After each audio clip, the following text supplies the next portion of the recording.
Bismillahirrahmanirrahim. Assalamualaikum warahmatullahi wabarakatuh. Kembali bersama saya Azhar Muzaki di channel yang mana mengajarkan tentang hal-hal yang insya Allah baik ke depannya ya. Tapi pada kali ini saya akan memaparkan suatu materi yang mana untuk memenuhi seperti biasa tugas saya ya, tugas agama yang mana berjudul dengan syirik dan bahaya bagi manusia.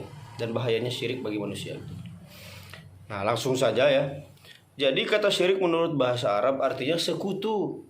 Dalam kamus bahasa Arab, kalimatu asyirku juga bisa berarti sejumlah sembahan atau ta'addudu al-lihat. Nah, ta'addudu al-lihat. Menurut istilah syirik berarti suatu sikap dan perbuatan yang menyatakan dan mengakui adanya Tuhan selain Allah Subhanahu wa taala. Menurut Muhammad bin Ibrahim bin Abdullah bin At-Tuwaijiri, pengertian syirik adalah menyekutukan Allah Subhanahu wa taala dalam rububiyahnya, uluhiyahnya dan asma. Asma di sini maksudnya nama-nama Allah. Dan sifatnya atau selain atau salah satunya, jika seorang hamba meyakini bahwa ada sang pencipta atau sang penolong selain Allah, maka ia telah musyrik. Jadi langsung saja kita ke bentuk-bentuk syirik. Karena barusan sudah sampai ke yang namanya pengertian dari syirik. Apa bentuk-bentuk syirik? Syirik al-akbar, syirik besar adalah pengakuan hati adanya Tuhan selain Allah. Selain menuhankan patung, berhala, hewan, matahari, bahkan pohon, semua itu diyakini sebagai Tuhan untuk disembah dan tempat minta tolong. Meskipun perbuatan syirik ini disebut perbuatan kafir, namun syirik lebih besar daripada kafir. Beratnya kesalahan musyrik sehingga Allah Subhanahu wa taala tidak memberi peluang bagi mereka untuk meminta ampun kepada Allah. Allah berfirman dalam Quran surat An-Nisa ayat 48, sesungguhnya Allah Subhanahu wa taala tidak akan mengampuni dosa orang yang menyekutukan Allahnya dengan yang lain.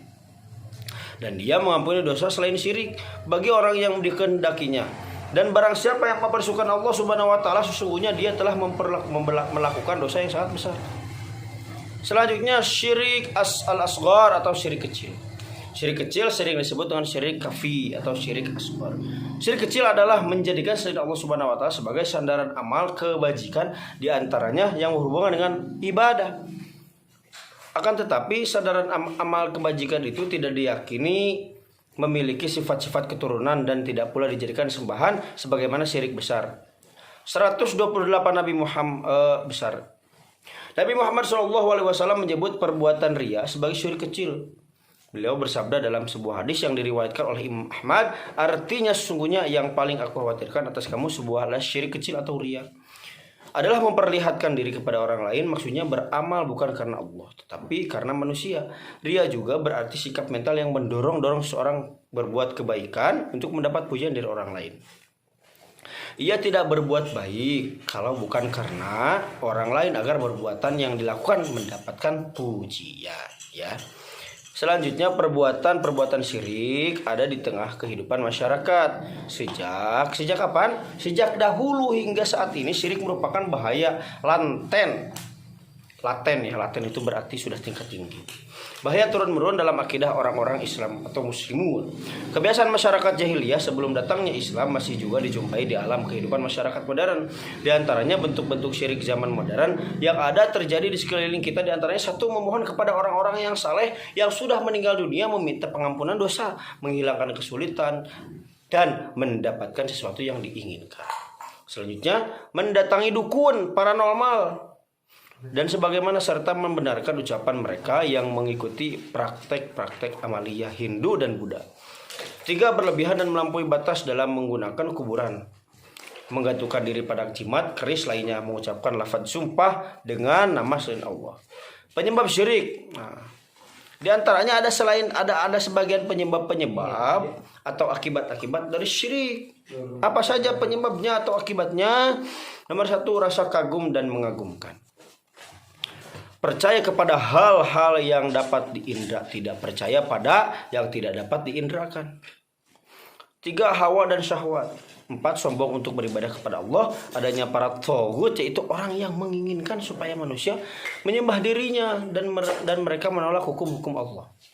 Nah, ingat, thaghut itu bukan berarti hanya menolak hukum Allah, tetapi mendorong supaya dia menyembah dirinya sendiri. Selanjutnya, sombong dalam beribadah kepada Allah Subhanahu wa taala.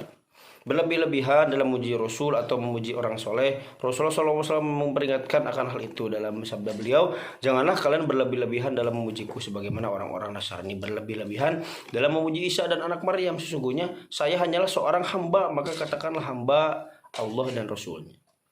Maka kita jangan berlebihan, karena semua yang berlebihan itu tidak baik. 4, mengikuti hawa nafsu, kejahilan terhadap ajaran-ajaran yang benar, cenderung mengimani orang yang konkret. Mengimani konkret itu berarti mengingari yang belum benar adanya. Tidaklah Rasul untuk menyangkal syirik. 1, janganlah berlebih-lebihan dalam memuji Rasul, orang saleh atau orang saleh. Dan selanjutnya, berziarah kubur itu dilarang.